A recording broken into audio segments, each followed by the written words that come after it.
جب ہم نئے نئے ریورٹ ہوئے نا 2008-9 کی بات ہے، تو میں ایک اور سائٹ پہ اپنے بھائیوں کے ساتھ گیا، تو وہاں ایک دعوت اسلامی کے بھائی تھے،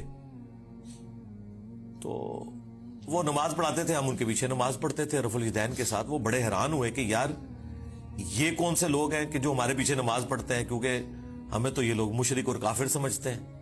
اب انہیں پتہ ہی نہیں تھا کہ یہ مخلوق کون سی ہے۔ تو خیر ہم نے ان سے گپ شپ شروع کی۔ کچھ عرصے بعد انہوں نے کہا جی آپ ہمارے گھر آئیں، چائے پلائیں آپ کو، اور وہ یہ چاہ رہے تھے کہ ہم دعوت رکھیں، اور ہم چاہ رہے تھے ہم ان کے سامنے دعوت رکھیں۔ ہم ان کے گھر چلے گئے جی۔ انہوں نے وہاں سے جال حق نکالی۔ اب جال حق تو میں اس وقت پڑھتا تھا جب میری داڑھی بھی نہیں نکلی ہوئی تھی، 94 کے اندر ایف ایس ای میں۔ اس میں جتنی چکر بازیاں دی گئی ہیں غیر اللہ سے پکارنے کے لیے، مدد مانگنے کے لیے، وہ ساری تو ہمارے علم میں تھی۔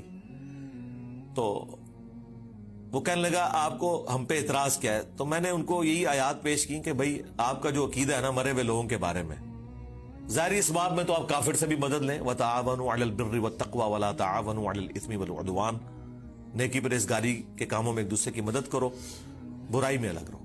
لیکن جو دعا ہے یہ صرف اللہ کے ساتھ خاص ہے، إِيَّاكَ نَعْبُدُ وَإِيَّاكَ نَسْتَعِينُ، عبادت اللہ کی ہوگی، مدد اس سے مانگی جائے گی دعا والی۔ اَمَّن يُجِيبُ الْمُضْطَرَّ إِذَا دَعَاهُ، بھلا بتاؤ تو کون ہے جو تکلیف میں گھرے ہوئے شخص کی فریاد کو سنتا ہے، وَيَكْشِفُ السُّوءَ، اور اس سے اس کی برائی کو دور کر دیتا ہے، وَيَجْعَلُكُمْ خُلَفَاءَ الْأَرْضِ، اور تمہیں زمین پر اگلوں کا خلیفہ کرتا ہے۔ أَإِلَٰهٌ مَّعَ اللَّهِ، کیا اللہ کے ساتھ کوئی اور معبود بھی ہے جس کی یہ کوالٹیز ہوں؟ قَلِيلًا مَّا تَذَكَّرُونَ، بہت کم ہی تم نصیحت حاصل کرتے ہو۔ تو میں نے کہا اس میں واضح لکھا ہوا ہے کہ جو اللہ کے سوا کوئی بھی ہستی، کوئی پیغمبر، جن، فرشتہ، کوئی بزرگ بابا جسے آپ یہ سمجھتے ہیں کہ وہ دعا قبول کرتا ہے، گویا آپ نے اسے معبود مان لیا۔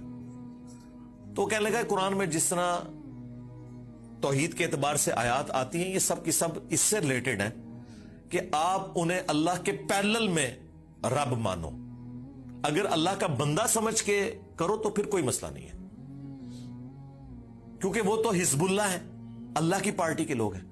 تو میں نے اسے بتایا قرآن میں تو ایک آیت ایسی ہے جو آپ کے سارے وسوسے کو سیٹل کرتی ہے، بنی اسرائیل میں بھی ہے۔ سورۃ المائدہ سے میں نے کہا کہ یہ پڑھو۔ اب یہ وہ چیز تھی جو جال حق میں تو نہ انہوں نے لکھی، نہ یہ مسئلہ ان سے حل ہونے والا تھا، کیونکہ اللہ تبارک و تعالیٰ نے سورۃ المائدہ کے اندر عیسیٰ ابن مریم کو سینٹرڈ کر کے، ان کی ماں کو سینٹرڈ کر کے بالکل کھول کر توحید بیان کر دی۔ تو آیت نمبر یہ 75، مل مسیح ابن مریم الا رسول، عیسیٰ ابن مریم تو نہیں تھے مگر ایک رسول، قد خلت من قبلہ الرسل، ان سے پہلے بھی رسول گزرے ہیں، وامہ صدیقہ، اور ان کی ماں سچی عورت تھی، کانا یاکلان الطعام، دونوں کھانا کھانے کے محتاج تھے، انظر کیف نبین لہم الآیات ثم انظر انا یؤفکون، دیکھو ہم اپنی آیات کتنی کھول کھول کر بیان کر رہے ہیں، اور پھر ان کی طرف دیکھو جو الٹے پڑھے جاتے ہیں۔ قل اتعبدون من دون اللہ، اے نبی تم فرماؤ کیا تم اللہ کے سوا ان ہستیوں کی عبادت کرتے ہو؟ ایک تو من دون اللہ انہیں کہہ دیا جو یہ کہتے ہیں جی بتوں کے بارے میں، یہاں عیسیٰ ابن مریم اور ان کی والدہ کو من دون اللہ کہا، کیا ان کی عبادت کرتے ہو؟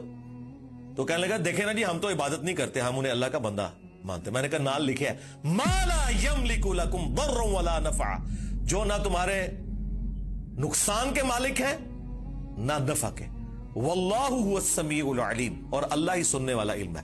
میں نے کہا پچھلے حصے کو چھوڑ دے، اللہ نے کہا کہ عیسیٰ ان کی ماں نہ تمہارے نفع کے مالک نہ نقصان کے، تو شیخ عبد القادر جیلانی تھے شے ہی کوئی نہیں، عیسیٰ کے جیسا ہے ہی کوئی نہیں، تیرا عبد القادر جیلانی تھے شے ہی کوئی نہیں، مریم جیسا ہے ہی کوئی نہیں، تیری رابعہ بصریہ تھے شے ہی کوئی نہیں، اگر وہ نفع نقصان کے مالک نہیں ہے لے جاؤ اپنے باپے۔ سبحانک اللہم و بحمدک، اشہد ان لا الہ الا انت، استغفرک و اتوب الیک، وما علینا الا البلاغ المبین۔ جزاکم اللہ خیر۔